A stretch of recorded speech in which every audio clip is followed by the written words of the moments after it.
Gracias. Bueno, pues sí no sé si me escuchan, igual somos poquitos, ¿no? O sea, para estarme moviendo a de aquí. Sí, me he dedicado a muchas cosas, está muy tutti frutti todo lo que he hecho. Me dediqué a cosas de aeronáutica con los de FIME, a fusión también con los de FIME. Y pues ahorita estoy trabajando en economía y con redes neuronales específicamente. Bueno, ¿con esto vamos a avanzar? No, con la computadora. A ver, creo que sí.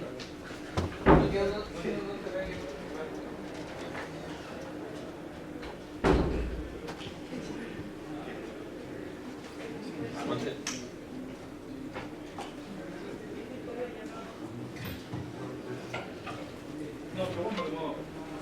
Bueno, ¿qué es lo que se van a llevar de esta plática al final? Primero, pues, dos preguntas que son claves para la tesis que estoy trabajando, tesis de maestría.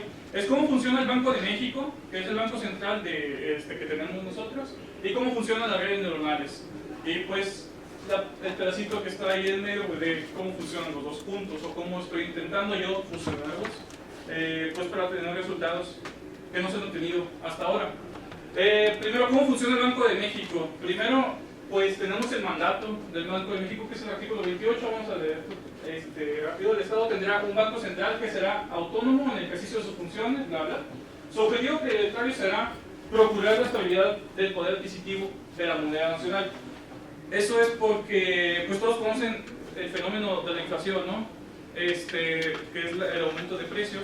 Bueno, el Banco de México lo único que se va a dedicar es a mantener esa inflación estable. ¿Por qué? El costo de la inflación genera incertidumbre, distrae recursos productivos y es un impuesto regresivo. Ahora, la inflación es un problema más que nada para los pobres, porque gente rica o gente que tiene suficiente dinero para ahorrarlo, lo que puede hacer es, el dinero que me sobra, lo pongo en bonos, compro bonos de México, o bonos de Estados Unidos, o de donde quiera, y ese dinero que no estoy usando porque me sobra, me está generando dinero, simplemente por tenerlo ahí. Un bono de México, por ejemplo, cuesta 10 pesos, pero te lo venden con descuento, por ejemplo, 9.95, y al final de un periodo, al final de un mes, por ejemplo, te dan ya los 10 pesos. Entonces, si a alguien le sobra dinero, empieza a comprar esos bonos y al final del mes, pues como quiera no le iba a usar, tiene ese dinero extra. ¿Qué pasa con los pobres? Pues si muy apenas les alcanza para estar sobreviviendo el día a día, no van a poder ahorrar.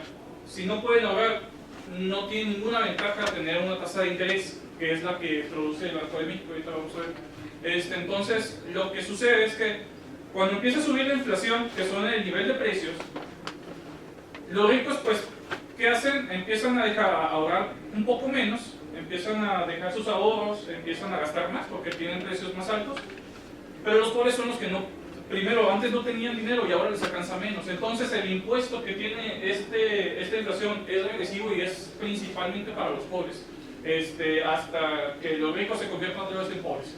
Entonces es muy importante procurar una estabilidad del poder adquisitivo. Ahora, pues el Banco de México tiene su ley interna y tiene ahí que por decreto también va a ser al 3%, la inflación tiene que ser al 3% más menos un punto porcentual. La primera pregunta es ¿por qué no es cero la inflación? Es decir, ¿por qué no tenemos una inflación de cero? Pues porque no se desea tampoco.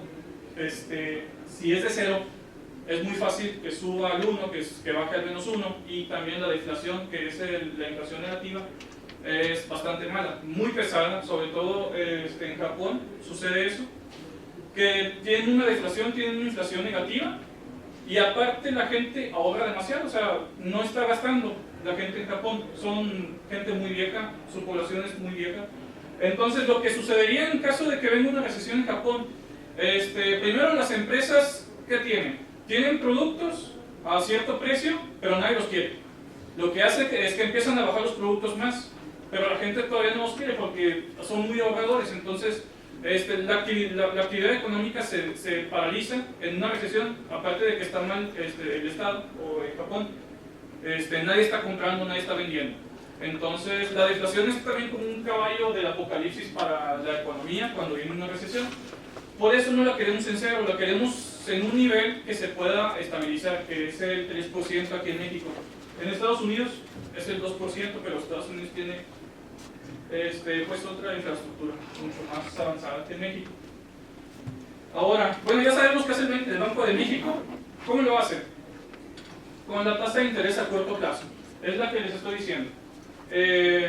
Cualquier persona puede venir a comprar bonos de México, puede comprarlos y le va a dar una tasa de interés en el corto plazo, que es la tasa de referencia del Banco de México.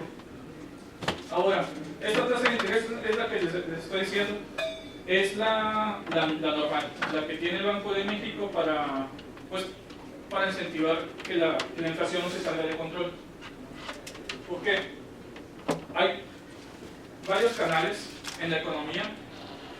El canal de la tasa de interés, esta es diferente a esta. Esta tasa de interés es, por ejemplo, vamos a decir, si yo rento árboles de manzanas y por 100 pesos también, lo mismo, y al final del año te voy a dar 105 pesos por ese árbol que tú me estás rentando, por las manzanas que vamos a estar vendiendo.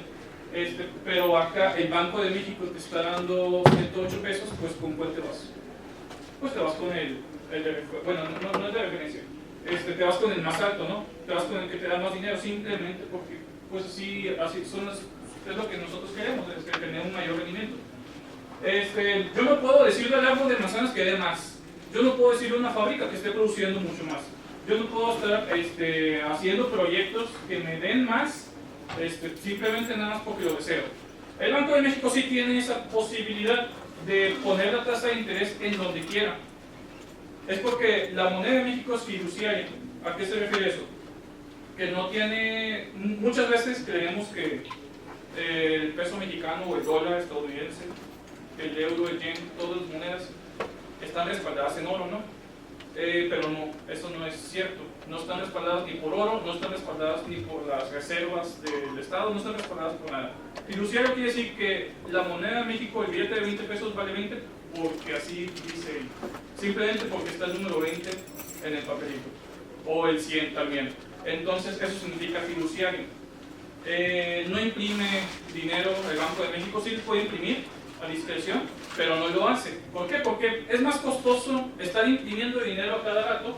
En lugar de eso pone una tasa de interés que dice a los demás, te voy a dar tanto si me prestas el dinero ahorita, a estar imprimiendo dinero para la economía, para estabilizarla. Entonces esto es mucho más sencillo y mucho más barato de manipular pues que todo lo demás. Entonces esta tasa de interés es de todos los proyectos que nosotros podamos tener, incluso los proyectos de investigación científica podrían estar acá. Si no, pregúntenle a pues acá todos los proyectos que tienen, también tienen algún rendimiento dentro de la universidad. Se pueden morir todos estos si sube mucho la inflación y si sube mucho la tasa de interés. Hay un canal de crédito, el canal de crédito pues es el de las tarjetas de crédito. ¿Qué tanto se va a prestar a la economía? Si nosotros sabemos que va a haber una recesión, ¿le prestas a alguien o no? Pues no se va a prestar, porque primero estás preocupando por ti mismo y después estás preocupando por los demás. Cuando estamos estables en una economía sí se puede prestar mucho más fácil y esto también causó bastante la recesión del 2008 con Estados Unidos. Pues estaba la economía bastante bien en Estados Unidos, empezó a prestar para comprar casas y ¿qué es lo que sucedió? Pues al final nadie pagó. Entonces ya dejaron de prestar, nadie prestaba nunca más. Entonces afecta mucho el canal de crédito. El canal de crédito se va también por la tasa de interés. Canal de otros precios, otros activos, aquí están las acciones también. A lo largo de la historia, las acciones dan entre el 8 y el 12% de rendimiento. Si nosotros compramos cualquier acción de la que ustedes quieran, de la compañía que sea, si la dejamos 30 años, nosotros vemos que tenemos un rendimiento alrededor del entre el 8 y el 12%. Claro que sí hay gente que se puede hacer rica de un día para otro, que puede tener rendimiento del 70% en un solo día, Bueno, esas cosas generalmente no suceden, está muy raro que suceda, pero sí sucede. Pero también le baja a estas, porque si yo ya tengo a otra vez el banco que me está dando algo seguro, que forzosamente me lo va a dar simplemente porque es el banco y puede, pues ¿por qué me voy a ir con otra empresa? O sea, ¿por qué me voy a ir para afuera? Estas, es importante, estas le pegan a la demanda agregada, que es, la demanda son todos los consumidores. O sea, es decir, acá habíamos dicho proyectos, acá estamos la tasa de crédito para comprar casas, carros, o sea, consumir, y de precios de otros activos, vamos a decir las acciones. Nosotros, pues, como una empresa, ¿no? Le afecta a los consumidores de las empresas y a los dueños de las empresas también le va a afectar acá por el tipo de cambio. Bueno, si, también la tasa el tipo de cambio. ¿Qué es lo que pasa? Estados Unidos también tiene su propio, como que, banco central, que es la Fed. También hace lo mismo. Ahí tiene más o menos el 2% de tasa de interés, pero está en dólares. Entonces, si sube mucho la tasa de interés en Estados Unidos, ¿qué es lo que hace un mexicano? Dice, pues, ¿para qué quiero el mismo porcentaje en pesos? Mejor lo quiero en dólares. Y se va. Entonces, ahí se está yendo todo el dinero. Puede fluir para afuera. No lo queremos. Eso tampoco lo queremos. No queremos que salga el dinero de la sociedad de aquí, porque pues empieza una recesión aquí. Entonces también está muy ligado a lo que haga, o sea, lo que haga Estados Unidos le va a afectar mucho a México por el tipo de cambio. Y el canal de expectativas, yo me concentro específicamente en esto. ¿Por qué? Pues porque nosotros siempre, pues, cada uno de ustedes ve noticias, ya sea en redes sociales o por la radio, por televisión, por donde sea, y tiene una expectativa de lo que es México actualmente a nivel económico. Sin ningún estudio numérico, ustedes pueden decir, ¿está bien México o está mal? Así simplemente. Y todas las personas lo hacen. Todas las personas que ven noticias se pueden dar una idea de lo que está sucediendo en México, ¿no? Entonces, la tasa de interés, ¿qué es lo que hace? Si sube mucho, quiere decir que una de dos. O México está teniendo problemas, así de simple, o que no le importa al Banco de México dejar a todos desempleados. ¿Por qué? Porque ¿qué hacen las empresas? Si ya tengo, ¿para qué hago proyectos? Si mejor me voy al Banco de México, lo primero que hacen es correr gente. ¿Por qué? Porque no pueden vender maquinaria, no pueden vender los edificios que tienen como instalaciones. Lo primero es desemplear a la gente. Y ya después, si viene una recesión, pues yo ya estoy más o menos estable como empresa. Entonces, también le afecta bastante a lo que hace la economía. Todo esto se ve reflejado desde el punto de vista del Banco de México. El gobierno también puede hacer otra cosa, pero no importa tanto para esta investigación. Bueno, ya sabemos qué hace el Banco de México, ya sabemos cómo lo hace con la tasa de interés. No imprime dinero, aunque sí puede hacerlo. Y ahora, ya que tú tienes una tasa de interés, ahora sí, ¿cuánto lo pones? Esa es la pregunta que tienen en la Junta de Gobierno. Vamos a hablar cómo funciona el Banco de México en este caso. Son 5 personas, es el gobernador y 4 subgobernadores. Todos tienen el mismo poder y simplemente votan de que yo quiero que suba 25 puntos, yo quiero que baje 25 o que se mantenga. Eso es más o menos lo que se hace dentro del Banco de México en la Junta de Gobierno. Ahora, esta parte me la van a tener que creer que es así, no hay pueden seguir una derivación, nada más que no es importante para esta investigación. Este es el Producto Interno Bruto, es el PIB, es toda la producción que nosotros tenemos como empresas, como personas, el consumo, es decir, todo lo que hay en la economía está aquí, todo lo que se consume, lo que se produce.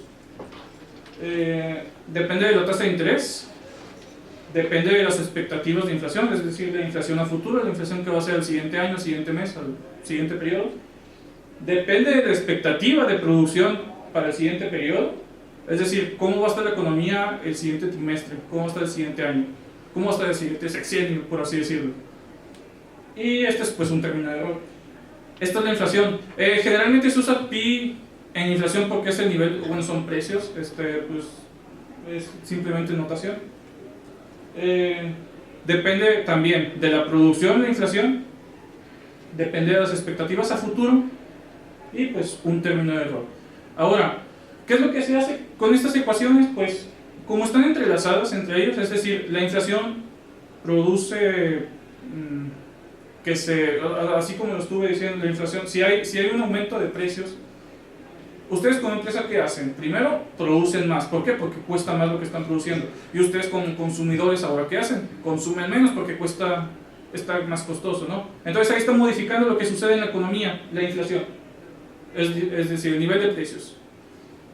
La producción también se está afectando por el nivel de precios. Si ahora me está costando más comprar los suministros o los insumos para lo que estoy haciendo, pues empiezo a producir menos, ¿no?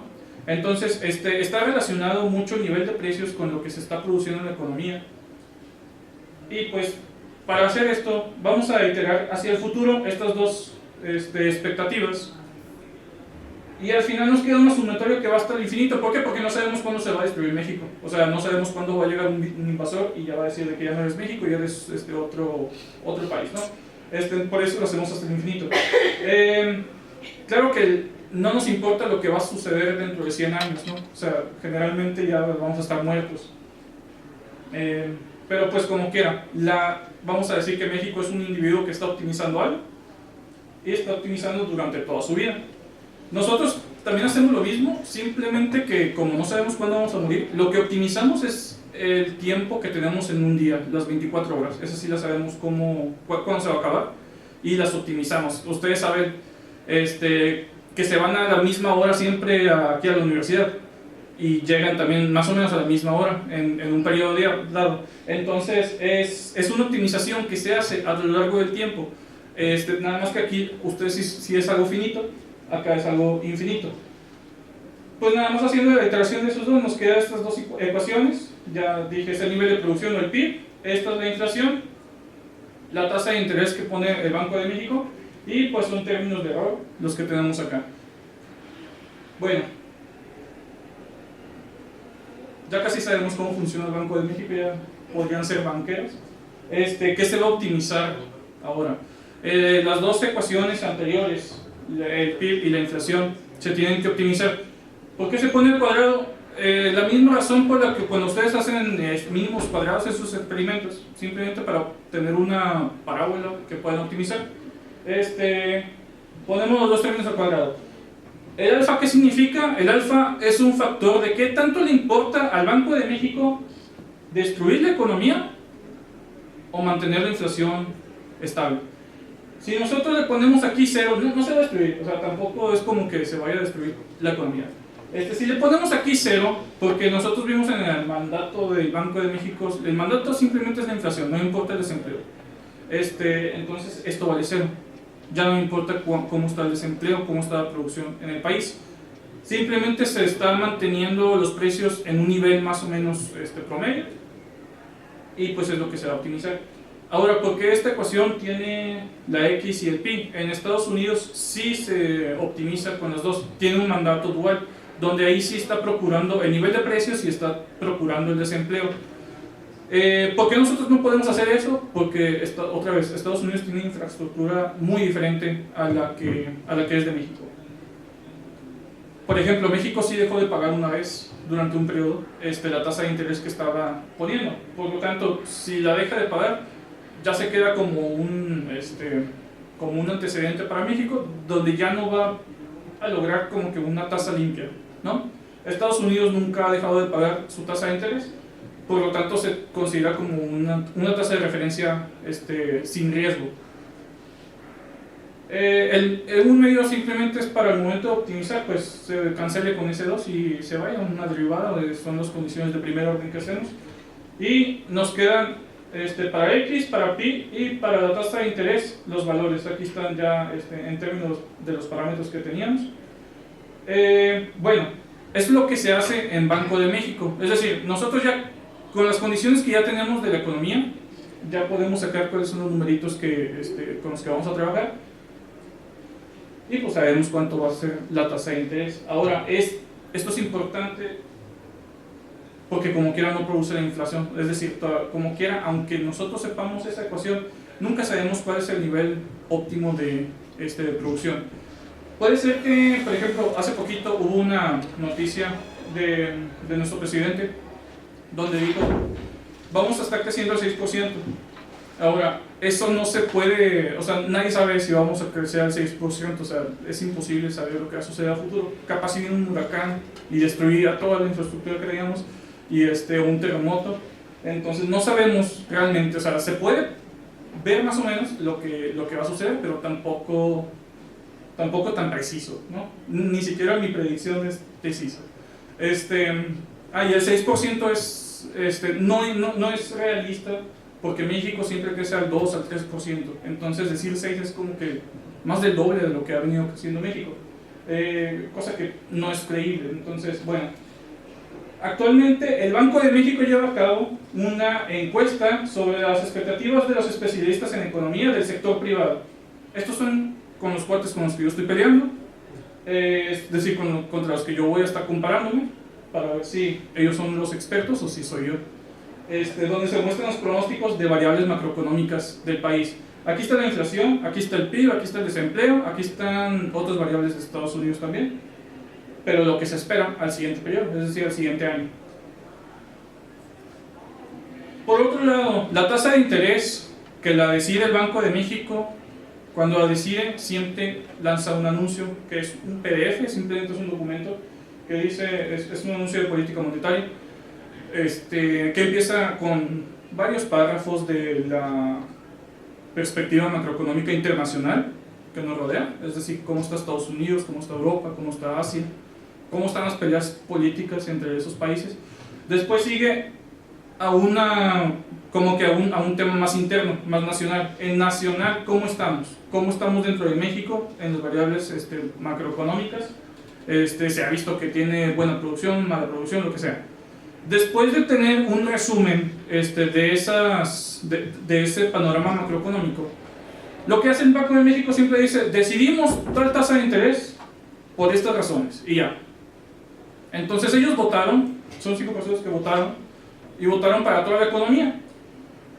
Por lo que yo dije, o sea, si nosotros tenemos valores numéricos disponibles para hacer estadística, para hacer lo que sea, y también tenemos las decisiones y por qué las tomaron y todo el análisis macroeconómico, pues en lugar de leerlo, que lo lea una máquina y que nos haga el trabajo para nosotros. Eso es lo que yo quiero hacer en mi tesis, hacer como que una herramienta para la sociedad, que ya no tenga que necesariamente estar leyendo todas las noticias día a día, porque no es realista. O sea, yo estoy en economía, no leo noticias de economía diarias. Ustedes no creo que lean noticias de física diarias, o tal vez sí, no sé. Bueno, no realista, también hay que trabajar, también hay que descansar, también hay que hacer otras cosas, mejor que lo haga una computadora, como lo que hemos estado haciendo. Y bueno, el uso de datos de texto requiere de diferentes tipos de análisis, diferentes a los econométricos, aquí pues es estadística o matemáticas, debido a que son datos no estructurados. Es decir, si nosotros tenemos un PDF, no lo podemos poner en una ecuación, ¿verdad? Es imposible, o sea, no hay una ecuación que te diga la palabra, no sé, economía bonita, pues va aquí y vale tanto, ¿no? No se hace un análisis matemático de esto. El análisis que estoy haciendo es de redes neuronales, específicamente porque puede encontrar patrones en esta parte, patrones de datos no estructurados.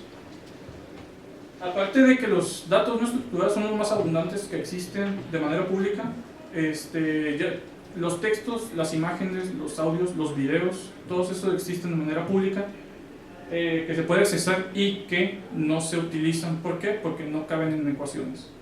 Entonces yo dije, pues aquí hay una mina de oro de datos que nadie está utilizando, que sí leen, que sí ven, que sí escuchan, pero que no están analizando desde un punto de vista más matemático, por así decirlo. ¿Qué es bueno, ya sabemos cómo trabaja el Banco de México, ya si van a ver una noticia del Banco de México, ya saben más o menos qué es lo que sucede dentro de esos, ¿no? Ahora, ¿qué sucede dentro de una red neuronal? Eso es otra cosa, otro tema muy diferente al que estuve hablando ahorita. Vamos a cambiar todo. Bueno, primero, una red neuronal es un tipo de pensamiento, por así decirlo.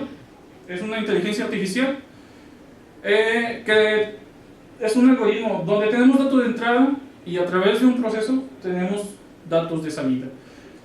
Se ha estudiado estas líneas, todas estas líneas que tenemos son, bueno, son neuronas, los circulitos, y cada una de esas líneas son los enlaces sinápticos. El cerebro, cuando nosotros pensamos, pues todos sabemos que tenemos neuronas, ¿no? Se hacen enlaces, se están conectando y se fortalecen dentro de esas neuronas, dependiendo de la experiencia que tiene una persona en ciertos problemas que tiene que resolver, como por ejemplo, cómo utilizar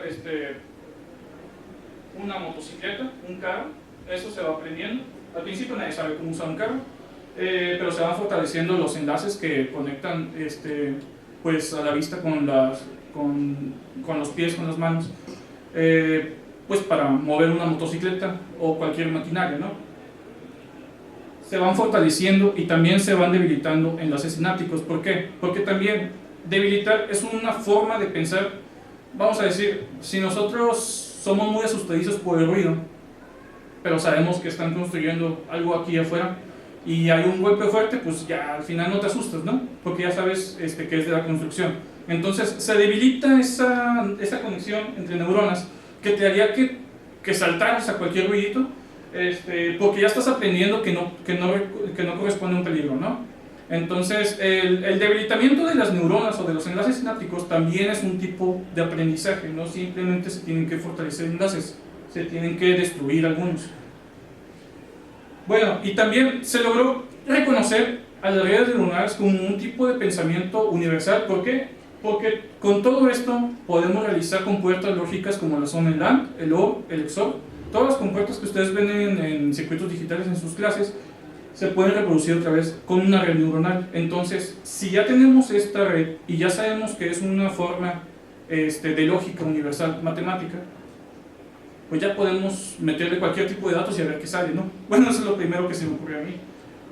Pero sí está el proceso bastante tedioso. Primero, porque ¿cuántas capas de entrada vamos a tener? Para empezar, ¿cuántas palabras vamos a leer? Ese es el número de neuronas que se requiere para esta capa inicial. Los datos de los que les decía de los anuncios de política monetaria son todos diferentes. O sea, no es la misma estructura ni siquiera dentro del Banco de México, o sea, ni siquiera porque lo hace la misma organización es igual. Hay unos que son de una hoja que te dan un resumen como que estaban cansados y lo hicieron así nada más como pudieron, y hay otras en donde son 3 hojas con gráficas, con datos, con un montón de cosas, en donde te están dando todo el panorama macroeconómico de México. Entonces, los datos que estoy utilizando son heterogéneos. Yo únicamente quiero las palabras, las extraje del PDF.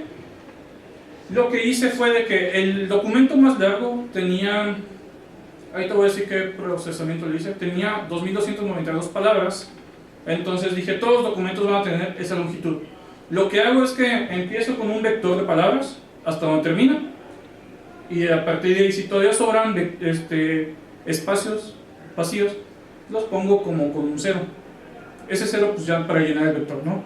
La red neuronal va a encontrar que el patrón donde esas palabras ya son el 0, ya se terminó el texto. Bueno, en principio tiene que encontrar eso, si lo encuentra. Entonces, bueno, ya sabemos cuántas neuronas iniciales vamos a necesitar.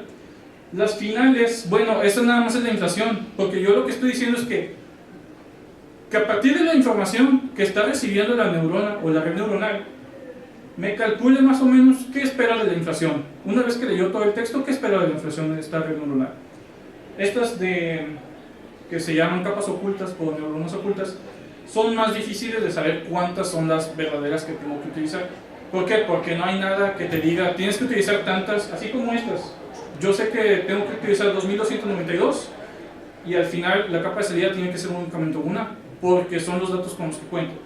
Las internas ya no sé cuántos datos se van a estar procesando. Ahora, los patrones que tienen aquí son no lineales.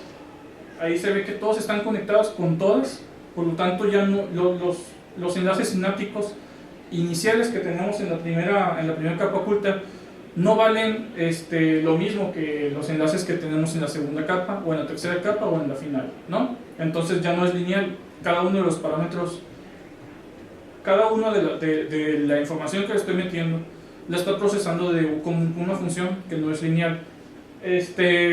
Las funciones que utilizo son la tangente hiperbólica y la sigmoidal. Eso ahorita no importa tanto de cuáles son, pero son cómo se activan, simplemente cómo se activan. Si se activan de manera lineal, con la tangente hiperbólica, con bueno, hay muchas, ¿no?, funciones de activación. Todas las funciones que se les ocurran pueden ser de activación. Bueno, sí se entiende más o menos cómo funciona una red neuronal, ¿no? O sea, es como nosotros, pero en una computadora. Y ahora, esta es la de capas conectadas. Utilizo otra arquitectura porque dentro de redes neuronales hay diferentes arquitecturas que se pueden implementar. Esta es la de capas conectadas y esta es una convolucional. La convolucional lo que hace es que nosotros tenemos el vector de palabras o el texto que va a leer la red, y lo que hace es que me está leyendo oración, por así decirlo. Me agarra un vector único y lo pasa como que la información relevante de esa parte me la pasa a un siguiente vector. Me reduce la dimensión que tiene inicialmente la capa convolucional. De aquí se pueden encontrar patrones, porque si nosotros tenemos la palabra presión e inflación, es decir, de presiones inflacionarias, muy cerca, deberían encontrar el patrón de que cuando están esas palabras muy cerca una de otra, entonces hay un aumento en el nivel de la inflación. Eso es en principio lo que se requiere, lo que yo quiero lograr con esta capa convolucional. Lo malo es que no me lo prehice muy bien. Ahorita tengo razones de por qué no. Pero bueno, ¿qué metodología utilicé para todo el procesamiento? Primero los datos, ya se los dije, son los datos de texto, son los anuncios de política monetaria que da el Banco de México, y son también las expectativas de inflación, la encuesta de expectativas, es decir, los expertos lo que dijeron, eso lo voy a estar comparando. Se obtienen de Banxico, son datos públicos. Los del INEGI también son públicos. ¿Por qué utilicé los del INEGI? Porque el INEGI es como que el profesor evaluando al Banco de México. Es decir, si el Banco de México se dedica a controlar la inflación, ¿quién se la va a medir? Porque si ustedes hacen un examen y les dice el profesor, pues tú contéstalo y luego pues revísate, se ponen 100, ¿no? Entonces no tiene caso que el Banco de México esté evaluando la inflación si él es el mismo que es responsable de controlarla. Por eso es el INEGI el responsable de medir la inflación. Todos son datos mensuales y son datos que vienen del 2000 hasta, me parece que esto de trabajos bueno, lo hice para febrero o para enero de este año. ¿Por qué del 2000? Porque en el 2000 empezaron a publicar los anuncios de política monetaria. Ese es uno de los problemas que se tienen mucho en economía, que no hay datos así y no se pueden sacar simplemente datos por medio de experimentación, porque no se puede experimentar. Es decir, yo no puedo decir ¿qué hubiera pasado si hubieran hecho los anuncios de política monetaria 50 años atrás? Yo no puedo hacer eso porque no sucedió, ¿verdad? En física pues sí se puede hacer una experimentación, un modelo experimental, y es la ventaja que se tiene. Acá ya no. Bueno, y el procesamiento de las expectativas. Bueno, la encuesta simplemente es un vector donde te vienen todas las variables que tiene la inflación en el siguiente año, para el PIB, para el desempleo, todas las variables que se les ocurra están. Nada más las filtré para el año en curso y para el siguiente año. Esas son las variables que voy a utilizar de comparación. El preprocesamiento de datos de texto, ese no es tan trivial como el numérico. El numérico simplemente con que ya tenga la base de datos así estructurada de mes, cada mes, ya quedó. Pues primero todas las palabras tienen que ser en minúsculas. ¿Por qué? Porque así evadimos un problema que es la aumenta la varianza de la cantidad de palabras que hay. Si nosotros empezamos con, vamos a decir, con la palabra antes en una oración, tiene que ir con mayúscula, pero si después está dentro del texto como antes, así con minúscula, y es una palabra diferente para la computadora, para nosotros no. Entonces primero todos tienen que ser en minúsculas.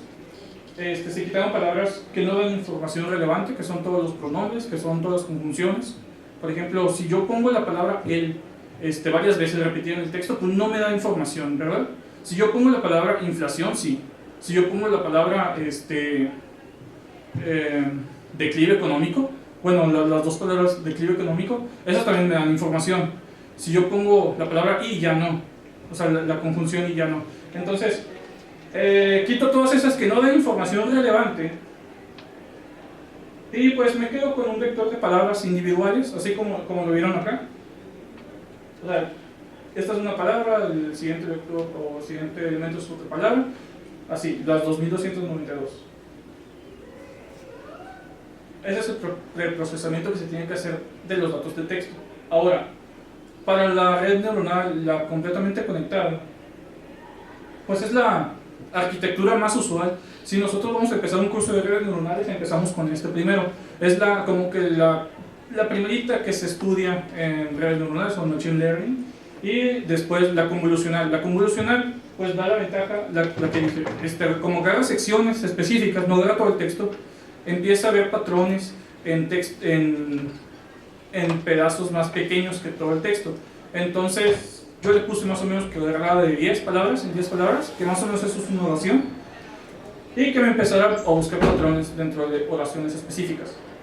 Y pues los criterios que utilicé para evaluarlo son el cuadrado mínimo, el mínimo cuadrado del error y el mínimo error absoluto, que son el MC y el MAE. Bueno,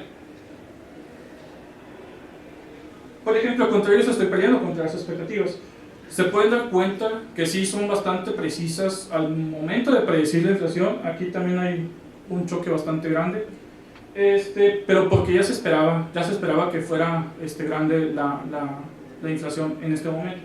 Esto es bien interesante porque en la red neuronal también me lo detecta. No sé por qué, todavía no he leído lo que sucedió ahí. Son aproximadamente 34 datos de los que me resultaron. Son básicamente 3 años los que estamos viendo acá. Utilicé, les dije, del 2000 para el enero, febrero de este año. El 70% de los datos fue para que la red neuronal entrenara. El otro 15% siguiente es una validación. Es decir, la red entrena y se aprende esos números de memoria. Se los aprende, pero pues no me sirve porque yo quiero los que van a suceder al siguiente año o al siguiente mes. Entonces yo le doy una cantidad de datos de validación para que no me esté sobreajustando esos números específicos de esos años que ya puse. Esos datos no los toma como entrenamiento, sino que está validando si realmente está funcionando el aprendizaje o no. Es como, otra vez ustedes tienen pues un quiz y ya van viendo sus resultados, sus calificaciones, para el momento del examen, pues que no vayan de que, pues ya me aprendí la tarea de memoria. Pues no te sirve la tarea de memoria, ¿no? O sea, ocupas desarrollar el pensamiento.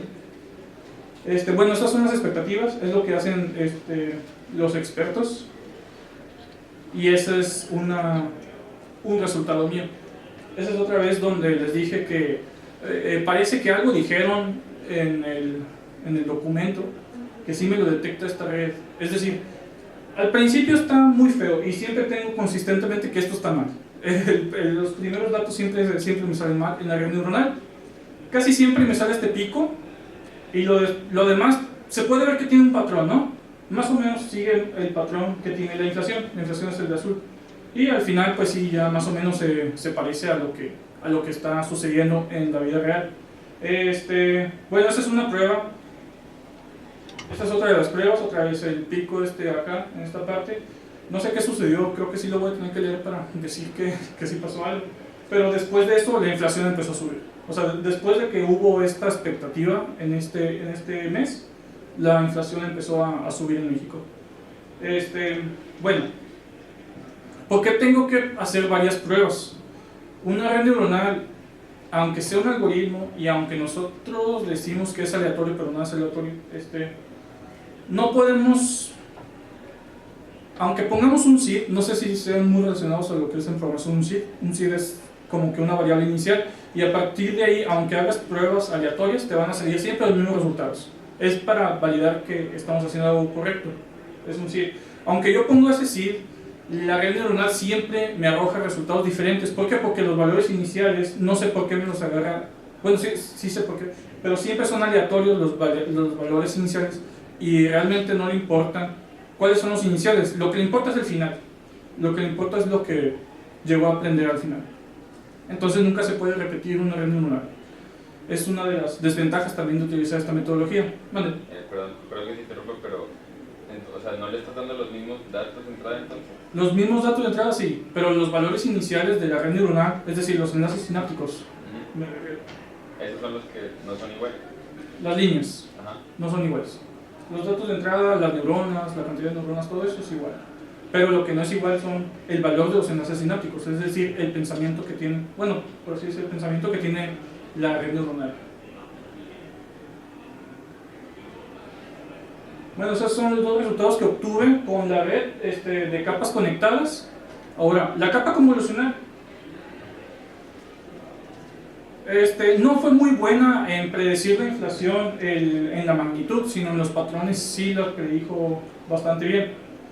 Otra vez, al principio casi no tengo buenos resultados y ya después se empiezan a ver patrones muy similares a lo que es una inflación. Estas son con la convolucional, con la que agarré secciones específicos de datos y las estuve evaluando. Se puede ver que más o menos como que agarra una media y es la que dice, la inflación para México va a ser esta, con cierto error.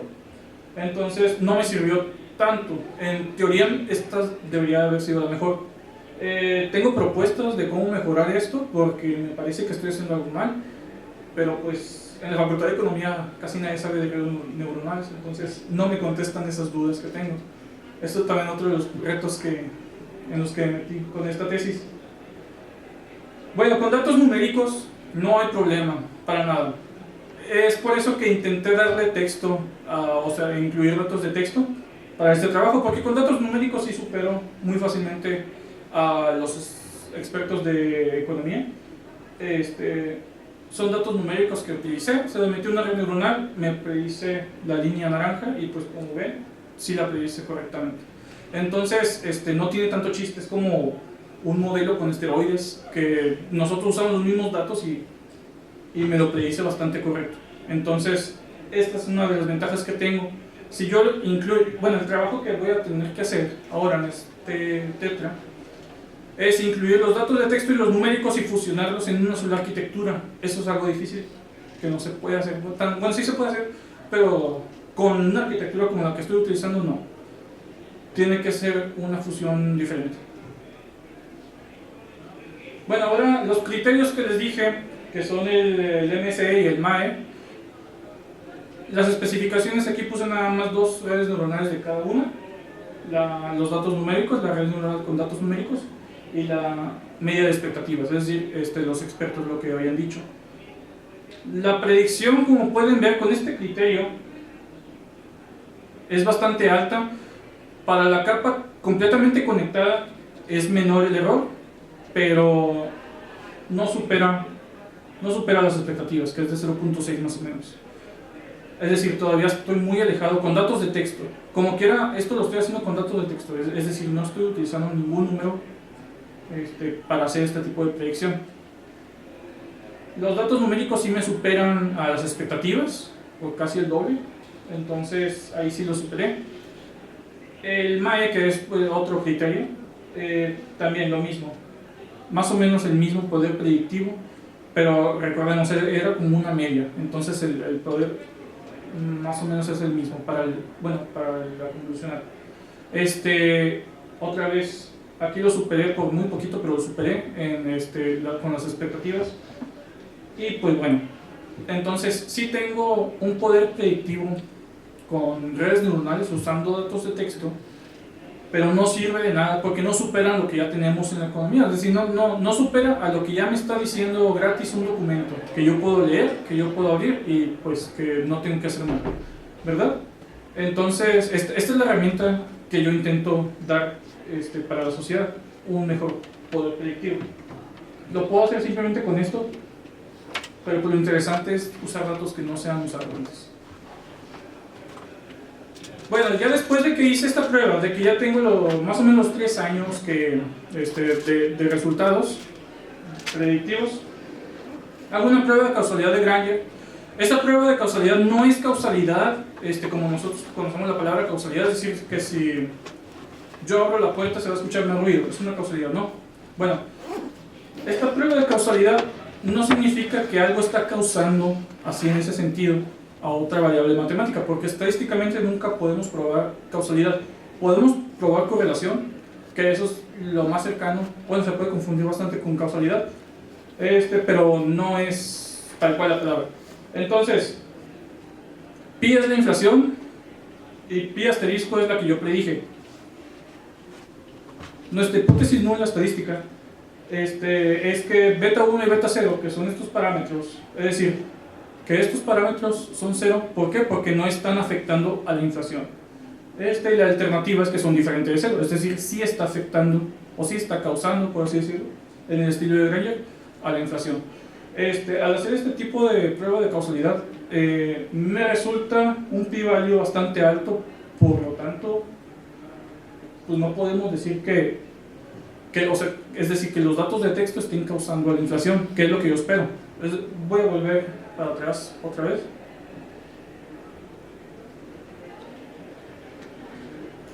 Yo había dicho, el banco tiene un instrumento que es la tasa de interés y todo eso le afecta a la inflación, ¿verdad? Entonces nosotros estamos diciendo que lo que hace aquí el Banco de México al revelar los datos, el anuncio de política monetaria, lo que hace es que está golpeando la inflación directamente, es decir, que esto causa a la inflación. Lo que yo estoy encontrando en la prueba de Granger es que no sucede eso, no está causando, los datos de texto no están causando a la inflación. Hago una segunda prueba de Granger, pero en este caso donde mi variable, la que yo estoy, los textos están siendo causados por la inflación. Aquí otra vez la alternativa son la nula son las alfas y la alternativa, las alfas iguales a 0, las alternativas son diferentes a 0. Cuando hago esta prueba, el p-value ya es de 0.03, que ya está dentro del 5%. Es decir, que ya nosotros podemos decir que se rechaza y que por lo tanto la inflación está causando las acciones del Banco de México. ¿Tiene sentido? Bueno, yo puedo decir que tiene sentido, ¿no? Pues me lo pueden creer. Pero como yo estoy poniendo la gráfica inicial de que las acciones causan la inflación y no al revés, bueno, ahí no tiene sentido. ¿Qué se me ocurre para esto? Se me ocurre que Estados Unidos, ahorita Donald Trump se ha estado quejando mucho de la Fed, que es el banco de allá, porque está aumentando la tasa de interés. Ahorita ya la mantuvo en diciembre, ya no la ha bajado, pero la ha mantenido, no la ha bajado. México, ¿qué es lo que tiene que hacer? Como ya había dicho, que tiene un canal de tipo de cambio, no puede bajar la tasa de interés, porque cuando la baje, lo que va a hacer la gente es que agarra todo su dinero y se va a Estados Unidos y allá va a estar invirtiendo. Entonces va a haber una salida de capital, por lo tanto no puede estar manejándolo así libremente para bajar la tasa de interés, porque ahorita sí está muy alta en las evaluaciones que se han hecho. Pero pues si la bajamos se va a capital y también llega una recesión ahí sí.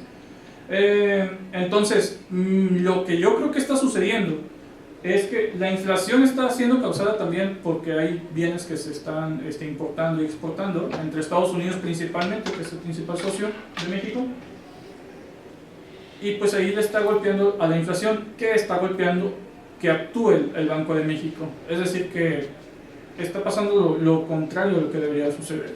La inflación está afectando al Banco de México y pues esos son los resultados preliminares que tengo. Todavía tengo que hacer más pruebas porque no son... Bueno, primero no es la tesis definitiva, ¿no?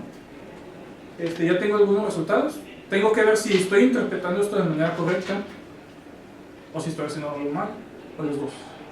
Cualquiera de los dos pueden ser, o de las tres pueden ser posibilidades en este caso. Bueno, las conclusiones que tenemos, las conclusiones preliminares, son que los datos de texto sí tienen poder predictivo, pero no es suficiente para usarse por sí solos. Es decir, no superan a lo que ya tenemos como instrumento, que son las encuestas. La prueba de causalidad de Granger indica que la inflación afecta la conducta de política monetaria, y esas son las razones que yo les estoy diciendo. Puede ser que no, puede ser otra razón. Y bueno, los datos numéricos sí superan el poder predictivo de las expectativas, entonces ahí ya tengo un logro. Bueno, no es un logro, es como que un punto para mi tesis de que sí superó. utiliza otra metodología diferente y pues son resultados preliminares y necesito más pruebas. No sé si tengan dudas de lo que hago. ¿Preguntas?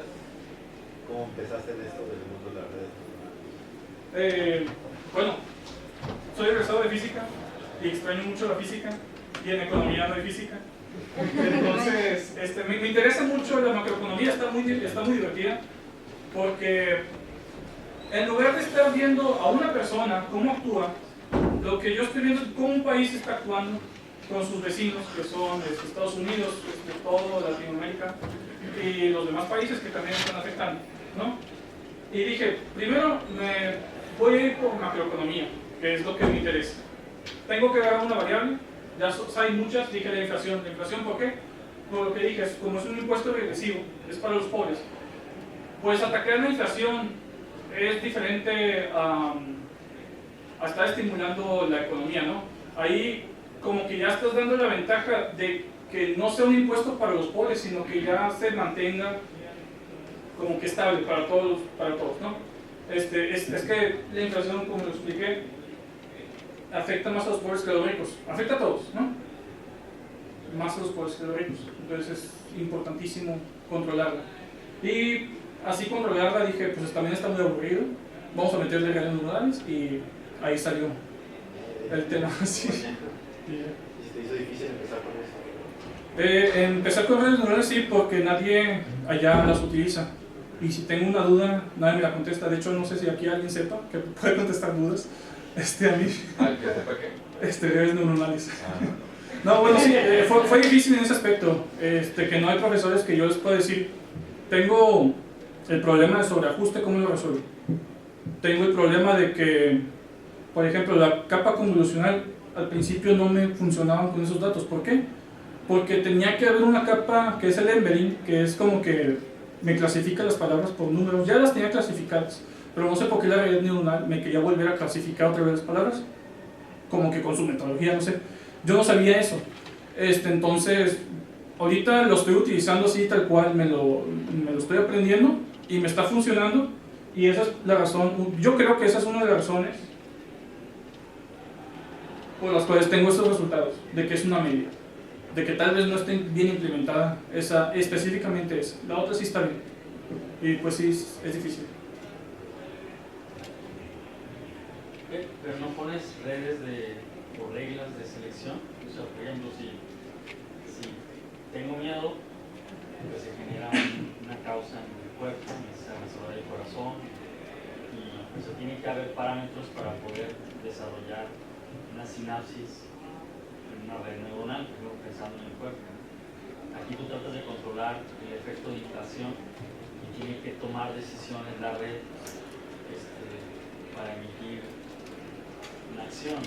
Sí, pero bueno, vamos a ver cómo funciona eso. Sí están correctos, sí se necesita como que hacer una regla de selección.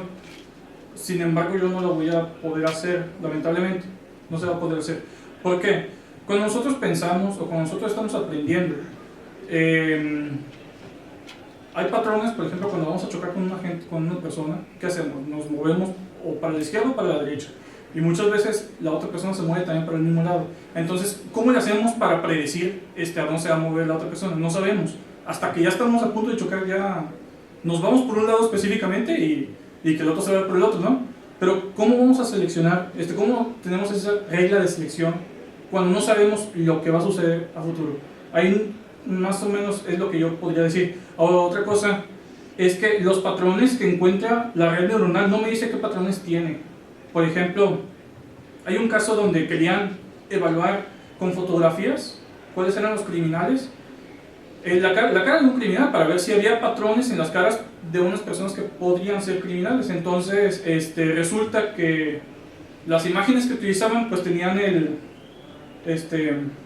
traje de criminal con rayas y estaban catalogados como criminales, pero la red estaba encontrando ese patrón, el de la ropa que tenía la persona, y decía, la persona que tenía esa ropa es criminal. Entonces si yo me pongo eso, ya la red neuronal me catalogó como criminal. Entonces